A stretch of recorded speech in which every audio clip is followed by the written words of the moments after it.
Assalamualaikum warahmatullahi wabarakatuh. Ketemu lagi dulur-dulur, bolo-bolo, konco-konco dengan Rakruen. Apa kabar semua? Semoga selalu sehat dan bahagia ya. Hari ini di dapur ada bahan-bahan sederhana di hadapan saya. Yang pertama ada kacang panjang.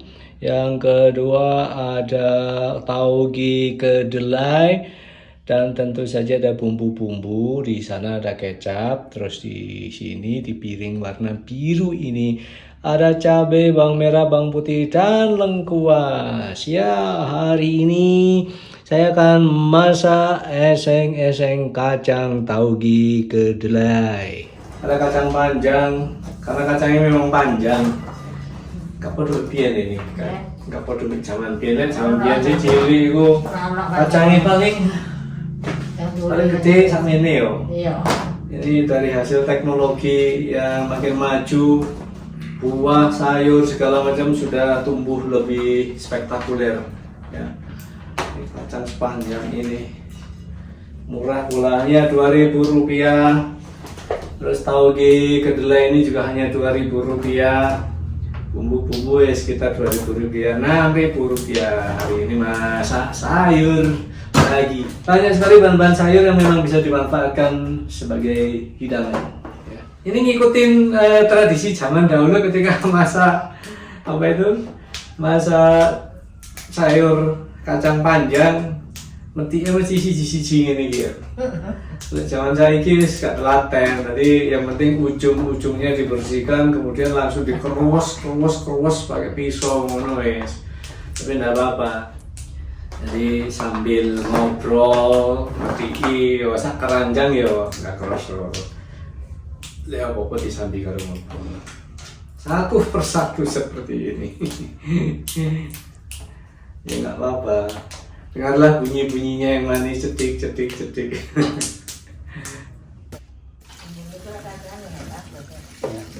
Saya cuci dulu kacang panjang yang sudah dipotong-potong sampai bersih. Selanjutnya tauge kedelai.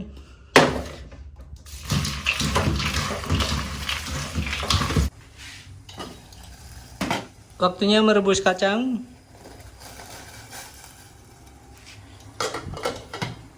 Ini pakai cara mak ya. Kalau biasanya saya bikin sendiri eseng-eseng apapun tuh selalu langsung tanpa harus proses perebusan. Jadi pematangannya dilakukan serentak ketika mencampurkan dengan bumbu begitu. Cuman beda kebiasaan saja. Ini mengikuti cara mak. Jadi kalau konco-konco di rumah punya cara tersendiri seperti yang biasa saya lakukan, ya nggak masalah, silakan saja. Sebentar saja perebusan kacang panjang, saatnya ditiriskan. Saatnya mengangkat tauge yang direbus dan meniriskannya.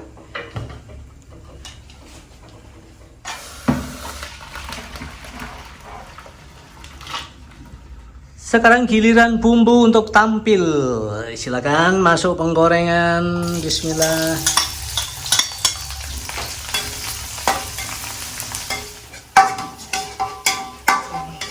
Diangkat, jangan sampai hangus.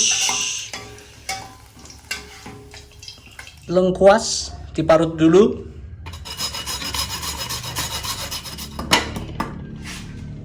Bumbu yang sudah digoreng.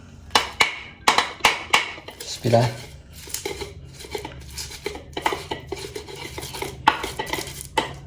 Proses terakhir adalah mencampurkan seluruh bahan dan bumbu ke wajan.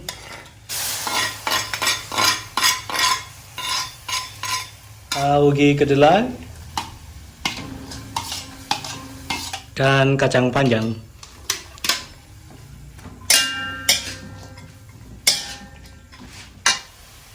Garam secukupnya.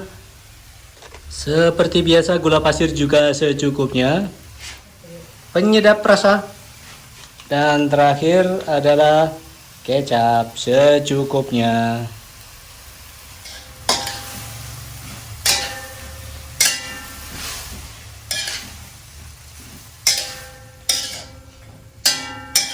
Sangat sederhana proses membuat eseng-eseng kacang panjang dan tauge kedelai. Sudah, tinggal menunggu sampai ini matang, lalu diangkat dan dinikmati.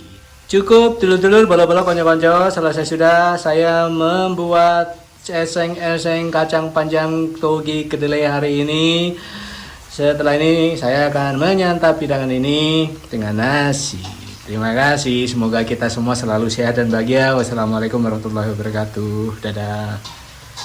Apa sih yang sebenarnya terjadi dengan Ragloen? Saya nggak tahu. Dalam masa lebih dari 4 tahun, ternyata ya jalannya masih ya, tersendat-sendat, masih tumuk-tumuk cari orang Jawa, tapi nggak apa-apa. Ini tantangan buat saya. Ketika saya membangun channel ini atau kanal ini sekitar 4,5 tahun yang lalu, tepatnya pada tanggal 30 April 2020 pas pandemi ya. Yakin banget bahwa ini akan menjadi salah satu dari kegiatan saya sehari-hari. Jadi untuk jawab rasa penasaran, rezekinya berbeda-beda, tidak ada yang tahu apakah channel ini bisa naik dalam waktu cepat atau dalam waktu lama. Jadi dalam masa 4,5 tahun belum mencapai 5.000 subscriber, tapi nggak apa-apa, penasaran, lagi-lagi penasaran. Apa kiranya yang nanti bisa saya perbuat untuk bisa mengangkat channel ini menjadi besar ya. Sekarang saya anggap belum besar karena memang ya baru segitu, subscribernya baru 4.700-an lah, belum nyampe 5.000. Tapi alhamdulillah sudah monetisasi pada bulan ke-18. Jadi saya memang tidak pernah patah semangat. Orang bilang bahwa setahun harus monetisasi, kalau tidak nanti begini begitu. Enggak, saya pokoknya berjuang terus. Dalam setahun gagal monetisasi, saya terus berusaha, saya terus berjuang. Karena memang aturannya bukan setahun, tapi 12 bulan terakhir. Setahun dengan 12 bulan terakhir itu berbeda. Kalau setahun, masa setahun habis berarti nggak berlaku kan? Tapi ini tidak. Jadi 12 bulan terakhir, ketika dalam setahun tidak monetisasi, ditunggu pada bulan ke-13, bulan ke-14, 15, dan seterusnya seperti itu. Alhamdulillah ternyata saya dihadapkan pada kesulitan itu. Pembelajaran yang luar biasa.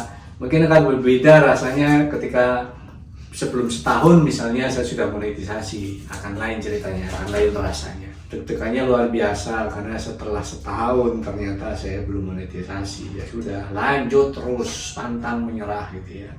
Dan akhirnya rezeki itu datang pada bulan ke-18, berarti 1,5 tahun. Tepat 1,5 tahun saya monetisasi.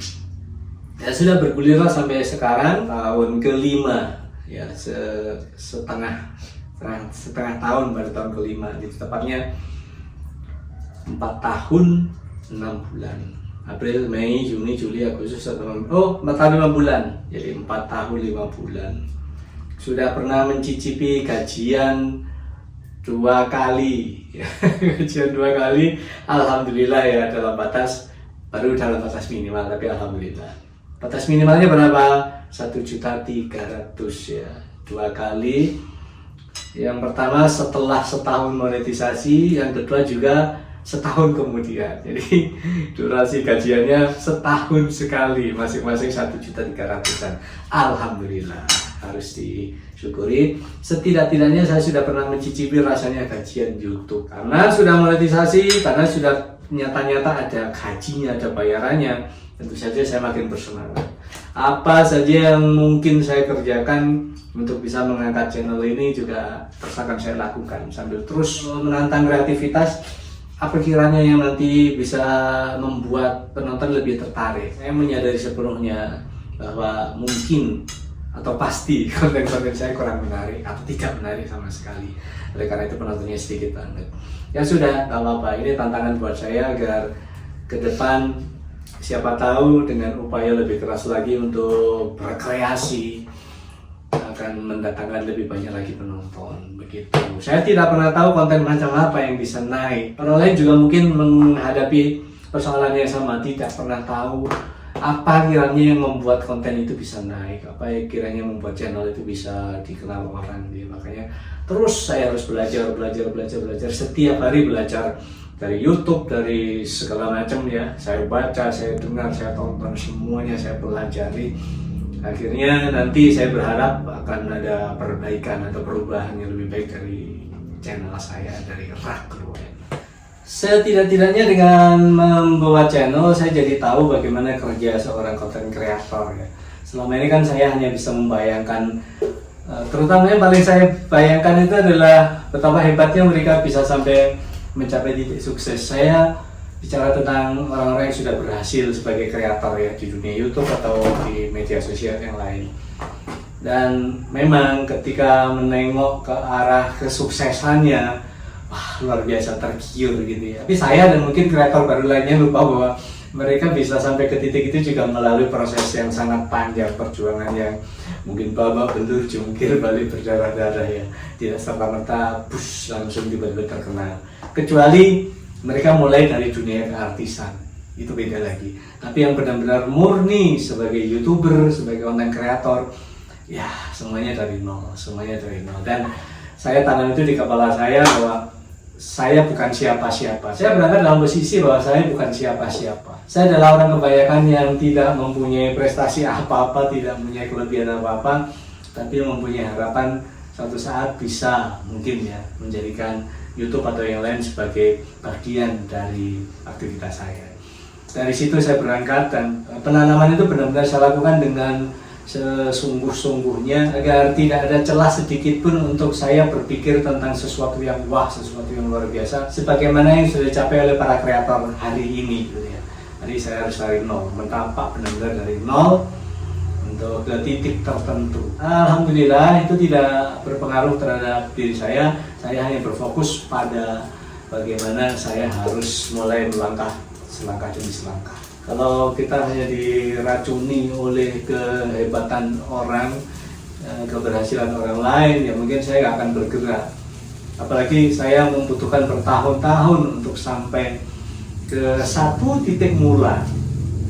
Padahal kalau melihat banyak sekali kreator yang hanya mungkin butuh sekian bulan sudah berhasil. Kalau saya terperangkap dalam pikiran-pikiran itu, mungkin saya tidak akan melanjutkan pergerakan setelah pada sekian waktu ternyata saya nggak menghasilkan apa-apa.